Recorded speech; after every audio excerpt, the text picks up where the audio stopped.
This just in, James Franklin at the podium. Let's listen in live. The Penn State media that come out and follow us all the time and cover Penn State football, we appreciate you. I want to thank the fans.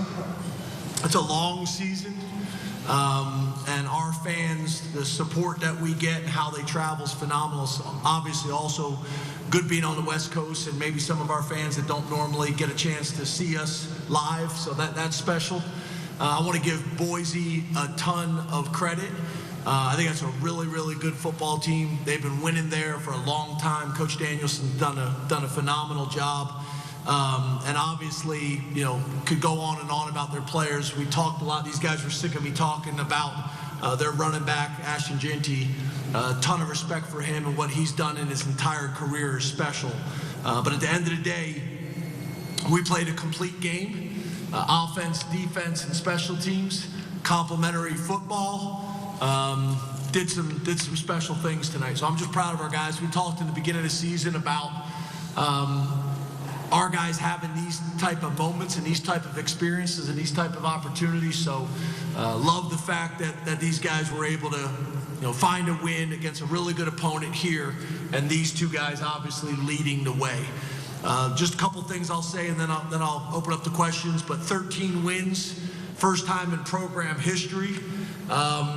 Katron Allen and Nick Singleton both surpassing 1,000 yards in the same season. First time we've ever had 2,000-yard rushers in the same season since joining the Big Ten.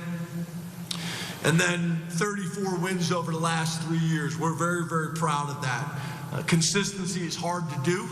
And our guys have done a great job at it. The maturity that they have shown has been impressive. So 8-0 in Fiesta Bowls. Penn State loves the Fiesta Bowl.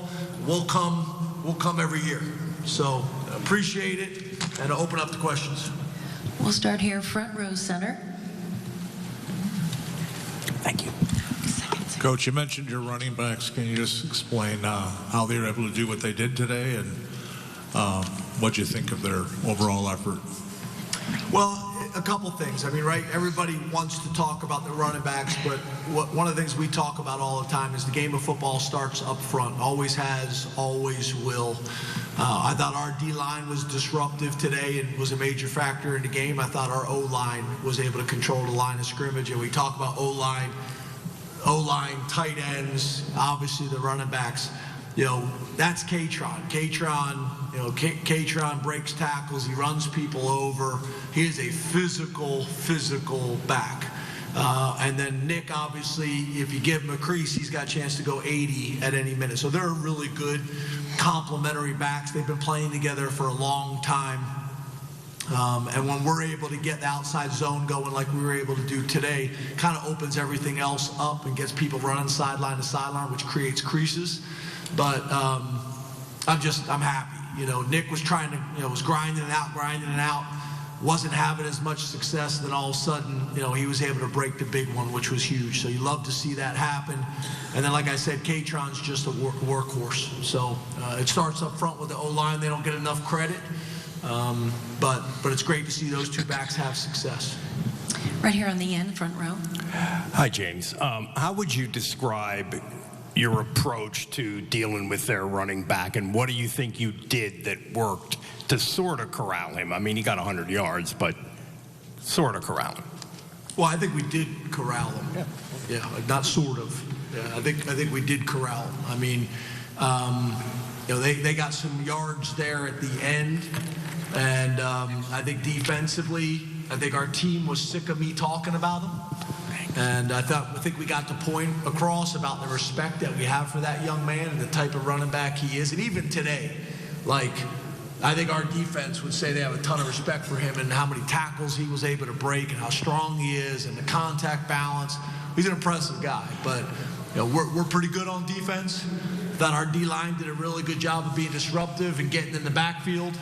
And then I thought we did a really good job gang tackling. There was a few times where we didn't wrap like we should have, but for the most part, our defense played lights out. And it was numbers in the box. Obviously, being able to play man coverage also helps with that because you're able to drop a safety down there and get an extra man to add numbers. But really good back. We made him earn it today. And, I think the other thing that our guys had heard about is, the records that he had a chance of breaking today too. So, it was a highly motivated group. Stay here in the front row. James, Zaki, Tyler, congratulations on getting to the semifinal round. Thank you. James, I know I'm gonna ask you this question. I know how you might answer it, but I also have a question for all you guys. James, is there anything you can shed any light on regarding Abdul Carter? I know he couldn't finish the game. He looked like he was favoring his left arm or his left shoulder. Can you tell us anything about that? And for the players and you, James, you guys have been tested away from Beaver Stadium a lot of times in the regular season, on the road, winning tough games.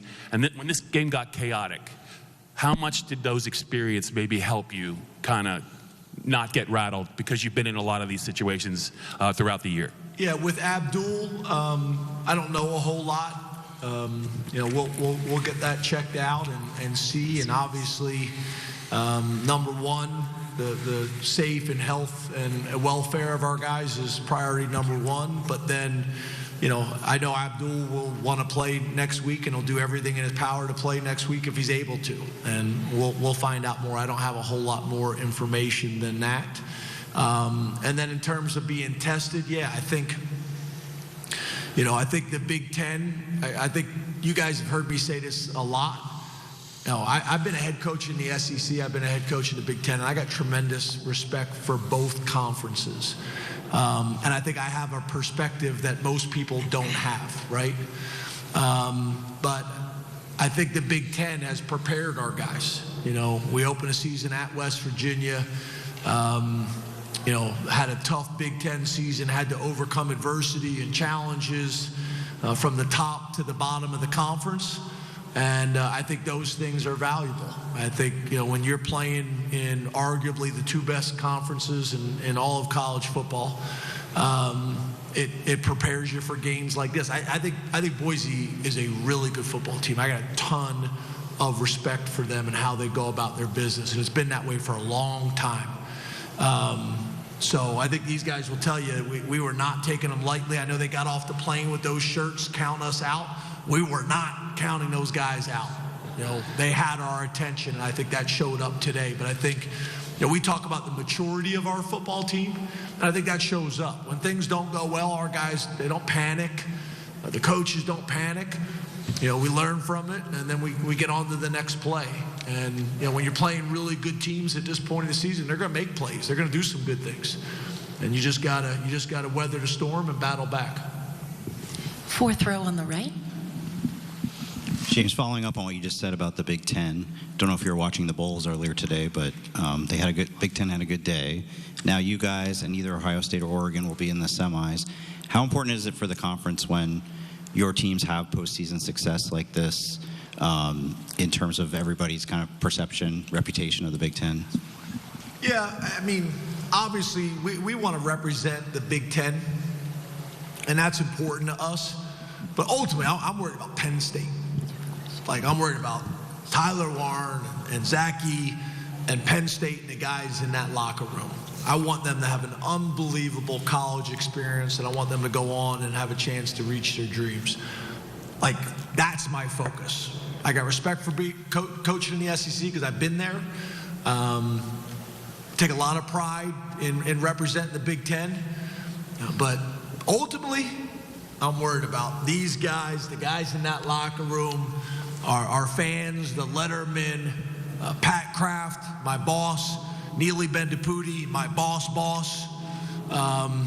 David Kleppinger, my boss. He's the chair of the board. And then sometimes it feels like, all the media and people on blogs, I feel like I work for them sometimes too. But I don't spend a whole lot of time on that. I'm focused on our guys.